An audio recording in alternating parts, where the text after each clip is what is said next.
नमस्कार दोस्तों, स्वागत है आपका आज के मुख्य समाचार में, जिसमें सबसे पहली और बड़ी खबर में आपको बताएंगे कि 225 किलोमीटर साइकिल चलाकर किसान आंदोलन में शामिल हुआ टीचर। कहा यह केवल किसानों का आंदोलन नहीं बल्कि पूरे देश का आंदोलन है। इसी के साथ दूसरी बड़ी खबर में आपको बताएंगे कि हिमाचल प्रदेश में भाजपा कार्यकर्ताओं ने डांस के लिए राजनाथ सिंह के भाषण को कर दिया म्यूट, यानी कि शांत करके राजनाथ सिंह को डीजे पर ठुमका लगा रहे थे भाजपा कार्यकर्ता।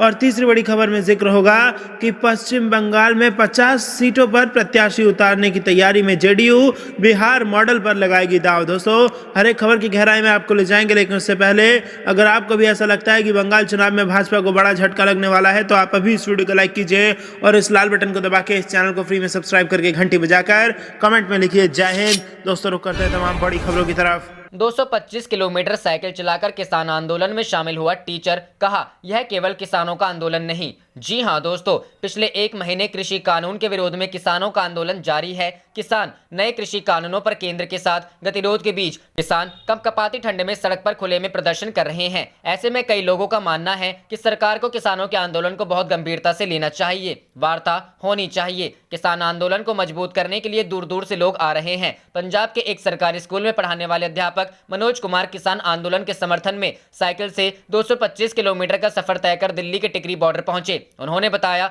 हम सबको इकट्ठा होना पड़ेगा। यह केवल किसानों का आंदोलन नहीं, यह एक लोकहित आंदोलन बन चुका है। मनोज कुमार ने कहा, किसान पिछले 3 महीने से प्रदर्शन कर रहे हैं। वे 2 महीने से पंजाब में और पिछले 1 महीने से दिल्ली में प्रदर्शन कर रहे हैं। मैं किसानों का समर्थन करने और उनके साथ एकजुटता दिखाने के लिए 225 किलोमीटर साइकिल चलाकर पंजाब के संगरूर से यहां पहुंचा हूं। अगर यह लागू किया गया कानून तो हमारे लिए विनाशकारी होगा।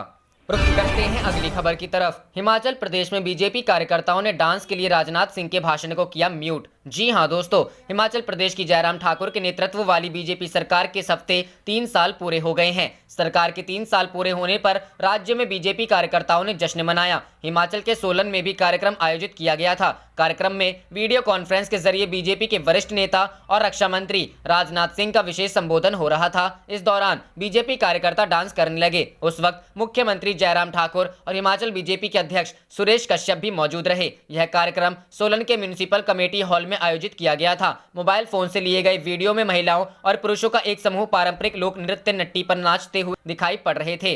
वर्चुअल सेलिब्रेशन के लिए लगाए गए बड़े टेलीविजन स्क्रीन में रक्षा मंत्री संबोधित करते हुए नजर आ रहे हैं। हालांकि डांस के दौरान टीवी की आवाज बंद कर दी गई और वीडियो में गाने की धुन सुनाई दे रही है। डांस कर रहे समूह में सोलन बीजेपी के नेता एवं कार्यकर्ता और स्थानीय नगर निकाय के पदाधिकारी शामिल हैं।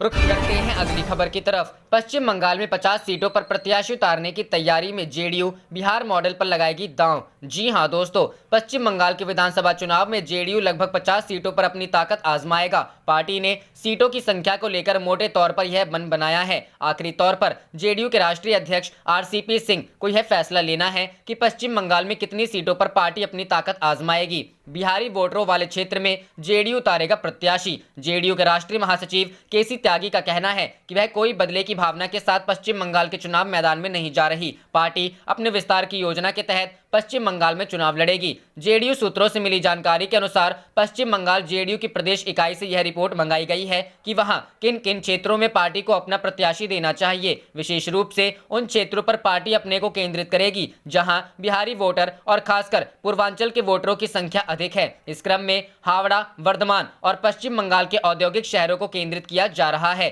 यहाँ बिहार के श्रमिकों की संख्या काफी अधिक है जो अब वहां के वोटर बन गए हैं। पश्चिम बंगाल से प्रदेश जेडीयू से रिपोर्ट आने के बाद जेडीयू की कोर कमेटी इस बाबत पटना में मंथन करेगी। स्वतंत्र तरीके से आकलन कराकर सीटों पर आखिरी फैसला कर लिया जाएगा। जेडीयू प्रदेश अध्यक्ष वशिष्ठ नारायण सिंह ने बताया कि 2011 में जेडीयू ने पश्चिम बंगाल में पहली बार विधानसभा चुनाव लड़ा था। ममता बनर्जी के सत्ता में आने के बाद जेडीयू ने पश्चिम बंगाल में चुनाव नहीं लड़ा, पर पार्टी की इकाई वहां सक्रिय रही है। हाल ही में वे लोग पटना भी आए थे। पार्टी अपने संगठन विस्तार कार्यक्रम के तहत पश्चिम बंगाल में अपनी किस्मत आजमाएगी। रुख करते हैं अगली खबर की तरफ। बिहार 4 जनवरी के बाद विधानसभा चुनाव में जीते हुए 27 विधायकों की बढ़ सकती है मुश्किलें। जी हां दोस्तों, बिहार विधानसभा चुनाव 2020 में कम अंतर से जीते विधायकों की परेशानियां बढ़ने वाली हैं। दरअसल पराजित प्रत्याशियों ने पटना हाईकोर्ट में दस्तक दे दी है। मामला दर्ज हो चुका है। न्यायाधीश के समक्ष प्रस्तुति और लिस्टिंग भी हो चुकी है। आगामी 4 जनवरी को अदालत खुलने के बाद सुनवाई की प्रक्रिया शुरू हो सकती है। बता दें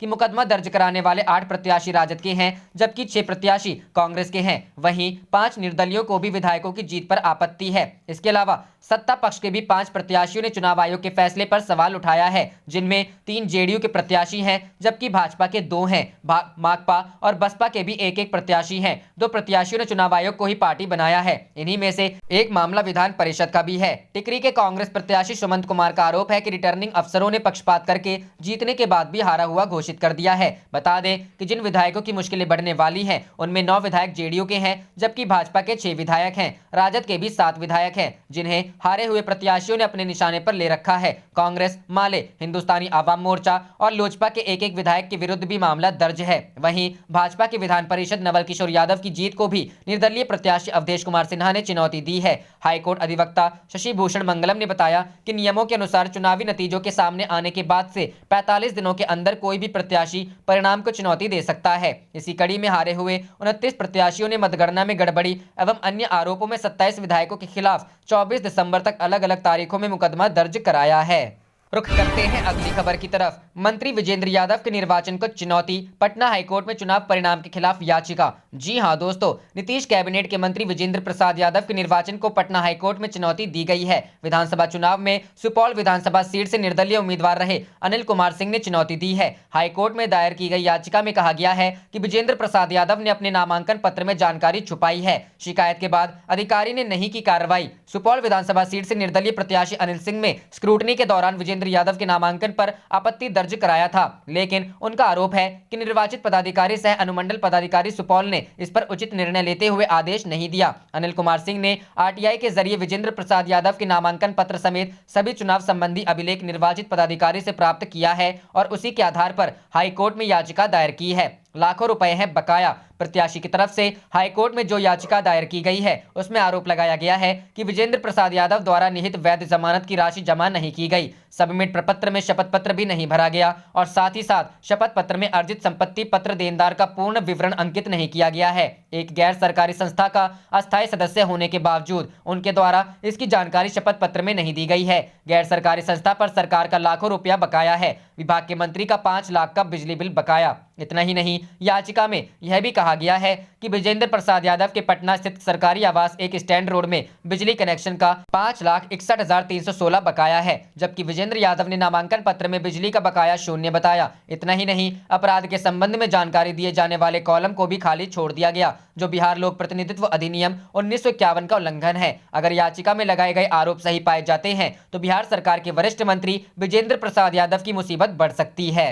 रुख करते हैं अगली खबर की तरफ। किसान आंदोलन को लेकर अन्ना हजारे ने तोड़ी चुप्पी, मोदी सरकार को चेतावनी। जी हां दोस्तों, सामाजिक कार्यकर्ता अन्ना हजारे ने उनकी किसानों के संबंध में की गई मांगों के केंद्र द्वारा जनवरी अंत तक मंजूर नहीं किए जाने पर भूख हड़ताल करने की चेतावनी दी है। महाराष्ट्र के अहमदनगर जिले के रालेगढ़ सिद्धि गाँव में अन्ना ने कहा कि वह किसानों के लिए पिछले 3 साल से प्रदर्शन कर रहे हैं, लेकिन सरकार ने इन मुद्दों के हल के लिए कोई कदम नहीं उठाया। 83 वर्षीय हजारे ने कहा, सरकार केवल खोखले वादे करती है, इसलिए मुझे उस पर अब कोई विश्वास नहीं है। देखते हैं सरकार मेरी मांगों पर क्या कदम उठाती है। उन्होंने 1 महीने का समय मांगा है और मैंने उन्हें जनवरी अंत तक का वक्त दिया है। अगर मेरी मांगे पूरी नहीं हुई, मैं फिर भूख हड़ताल करूंगा। यह मेरा आखिरी प्रदर्शन होगा। अन्ना हजारे ने 14 दिसंबर को केंद्रीय कृषि मंत्री नरेंद्र सिंह तोमर को पत्र लिखकर चेतावनी दी थी कि MS स्वामीनाथन समिति की अनुशंसाओं को लागू करने और कृषि लागत एवं मूल्य आयोग को स्वायत्तता प्रदान करने संबंधी उनकी मांगों को स्वीकार नहीं किया गया तो वह भूख हड़ताल करेंगे। भाजपा के वरिष्ठ नेता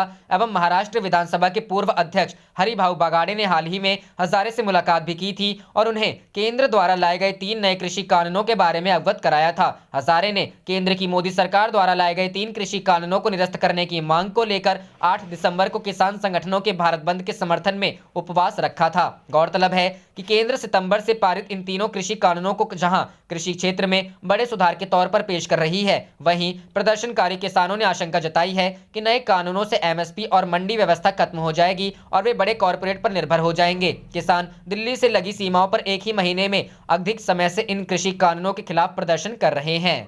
रुख करते हैं अगली खबर की तरफ। सुशील मोदी ने अपनी ही पार्टी को घेरा। जी हां दोस्तों, बीजेपी नेता और राज्यसभा सदस्य सुशील मोदी ने पार्टी के दिवंगत नेता और पूर्व वित्त मंत्री अरुण जेटली की जयंती को सोमवार को श्रद्धांजलि दी।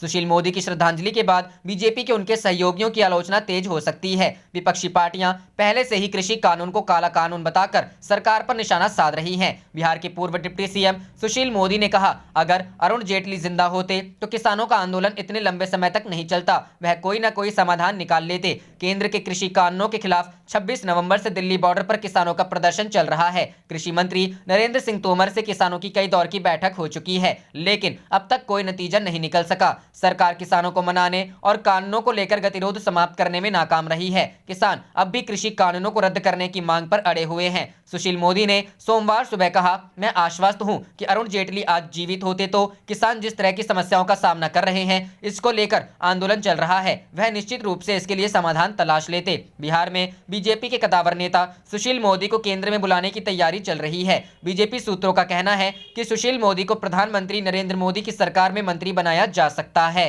जाने से पहले आप इस वीडियो को लाइक कीजिए और इस लाल बटन को दबा के इस चैनल को फ्री में सब्सक्राइब करके घंटी बजा लीजिए। आप देख रहे थे आपका अपना चैनल धड़ाधड़ न्यूज। जय हिंद, जय भारत।